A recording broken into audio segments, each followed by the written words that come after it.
Nós vamos atualizar agora como está a corrida eleitoral nos Estados Unidos para saber quem será o próximo presidente, Donald Trump ou Joe Biden. Neste momento, Joe Biden, do Partido Democrata, está com 238 contra 213 do republicano Donald Trump. Biden passou à frente em Michigan e Wisconsin.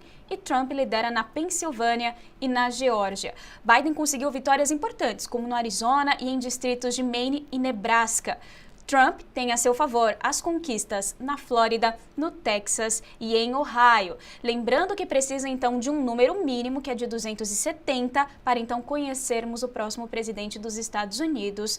Diversos analistas já falaram e ainda reforçam: a eleição não está ganha, está muito acirrada. Então, por isso, a gente continua acompanhando e é sobre esse assunto que a gente vai conversar agora com o nosso próximo entrevistado aqui no Jornal da Manhã, segunda edição. Agora são 11 horas e 39 minutos. A gente segue, então, falando sobre as eleições americanas. O que a gente consegue apurar agora, então, que os votos estão, portanto, 213 para Biden, 238 para Biden, 213 para Donald Trump. Então, quero dizer bom dia para para o Vladimir Feijó, isso mesmo, nosso próximo entrevistado. Obrigada aqui por nos receber, professor de Relações Internacionais. Bom dia, Lívia. Muito obrigado por me receber, satisfação. Bom, Vladimir, a eleição presidencial desse ano tem um eleitorado, como eu disse, altamente polarizado e um fator muito forte, que é o número recorde de votos pelo correio. Além de ministros que parecem prontos para contestar o resultado, até mesmo como nós vimos Donald Trump durante a madrugada. Podemos dizer que estes são ingredientes de uma longa batalha jurídica? Olha, eu espero sinceramente que não. Posso estar enganado, que seja apenas uma retórica que serviu para mobilizar o eleitor para sair de casa e comparecer às urnas mesmo em plena pandemia, e essa retórica precisa ser continuada para não parecer que era um mero estratagema. Espero eu que os Estados Unidos não queiram se enveredar numa péssima fama de países conhecidos, não é, como repúblicas de banana, que contestam o processo eleitoral enquanto ele está acontecendo ou logo depois. Uma vez estabelecidas as regras e os procedimentos, ele deveria ser a referência de segurança jurídica do pleito como um todo. Se houve, por questões de legislação, admitindo o voto de trânsito, por questão dos militares ou das pessoas enfermas e por questão da pandemia, este ano ainda, dentro do prazo de estabelecimento das regras eleitorais, elas foram expandidas para permitir e atender segurança, elas são parte da regra do jogo. Não deveriam ser contestadas na véspera ou mesmo depois da eleição. Professor, e um resultado acirrado em um estado pêndulo pode aumentar a tensão nos tribunais? Se Trump vier a recorrer, por exemplo, ele vai ao tribunal daquele estado para a recontagem dos votos naquele estado, ou é um tribunal a nível nacional para cancelar a eleição por inteiro? O que garante a Constituição americana? Como aqui e lá, a estrutura é federalizada. Porém, no Brasil, a parte da Justiça Eleitoral ela é única no país inteiro, que tem por responsabilidade aplicar a mesma lei no país inteiro. A Constituição americana ela é bastante enxuta. Ela não chega a estabelecer critérios exatos de quem é eleitor, quem é candidato. Emendas constitucionais proibiram vedações de acesso por questão de raça ou por questão de gênero, mas ela não tem detalhamentos. Isso é de responsabilidade de cada estado e muitos dos estados transferiram para a subdivisão, os distritos, fazerem esse detalhamento.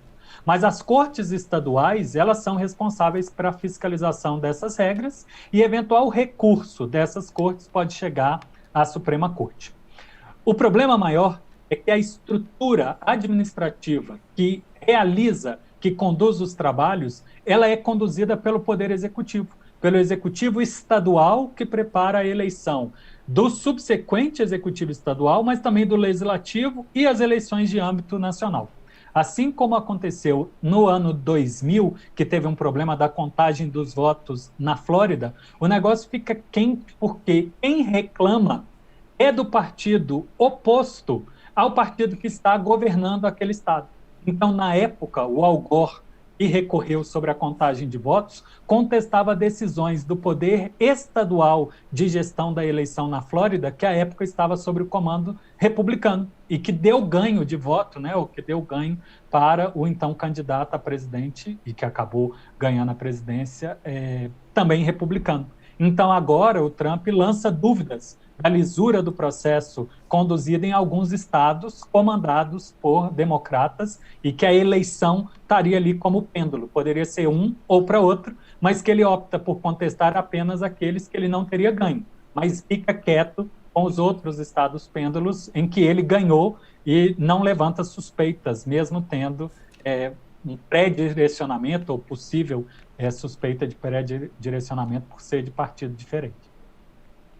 Professor, e o presidente Trump também se mostra muito hostil ao voto pelo correio. Qual que é o peso dessas críticas de Donald Trump? O voto pelo correio realmente abre precedentes para fraudes? E pelo que eu me lembro, o correio lá nos Estados Unidos também pertence ao governo norte-americano, né? Qual que é o peso dessas críticas? A dúvida é a mesma sobre o voto em trânsito, sobre a capacidade efetiva de fiscalizar que quem materializou, quem externalizou a sua vontade é a pessoa que consta lá do registro. Então tem que necessariamente constar o nome, o número de registro e a assinatura para fiscalizar. Mas ele lança suspeitas de que isso abre espaço para muita fraude, pessoas votarem para outras pessoas votarem para pessoas desaparecidas, eventualmente mortas ou mesmo fraudarem. Mas não há nenhum indício de larga escala de fraude em eleição. Quando há essas suspeitas, normalmente recaem para as eleições locais, para diretores, né, ou conselheiros de diretores de trânsito, diretores de saúde ou de educação. Em âmbito nacional, não há muitas suspeitas. É mais a retórica, é mais o argumento de que existe uma espécie de Estado dentro do Estado que conspira contra o povo americano ou que conspira contra os verdadeiros americanos, dos quais ele alega ser o único representante possível. E nesse ano também nós tivemos uma grande aderência desse tipo de voto devido à pandemia de coronavírus. Quero te perguntar se historicamente o voto pelo correio é muito utilizado. Não, ele não era tão utilizado, ele é essencial num país que tem um pessoal militar muito grande, pessoal militar dentro do país que se desloca para atender a demanda, ou mesmo fora do país, e para os casos de invalidez, né, a pessoa com alguma comorbidade que não possa sair de casa. Mas pela pandemia, a maioria dos distritos e legislações estaduais passou a dar essa faculdade para qualquer um que desejasse, independente de ter que provar que tinha ou doença ou não estava distante da sua residência por ser militar.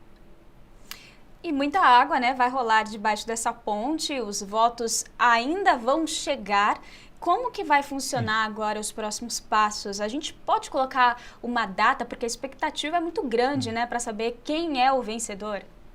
Exato. Enquanto no Brasil nós temos um padrão, horário que a urna começa, horário que a urna termina, e o fuso horário vai passando, né, ou vai rodando, a gente sabe que as urnas encerram. Nos Estados Unidos, como a legislação é local, nós temos encerramentos em datas diferentes, em horários diferentes. Ontem, no dia 3 de novembro, mas também temos a admissão. Até que dia se admite que cédulas em trânsito sejam registradas. Então, temos tanto o envio como critério, né? Cédulas enviadas datadas até o dia 3, desde que computadas até 8 de dezembro, mas temos estados que dizem, olha, só vamos computar aquelas que forem recebidas até, por exemplo, o dia 7, 4 dias depois da eleição. E ainda temos que aguardar a contabilização desses votos. Está bem, nós conversamos com Vladimir Feijó, professor de Relações Internacionais. Professor, muito obrigada aqui pela participação. Eu que agradeço, Lívia. Vamos acompanhando, porque de fato não tem data exata para ter o resultado definitivo, mas o panorama já está bem próximo do resultado final ou da configuração de Congresso e governos estaduais. Está bem, a gente vai voltar a conversar, tenho certeza.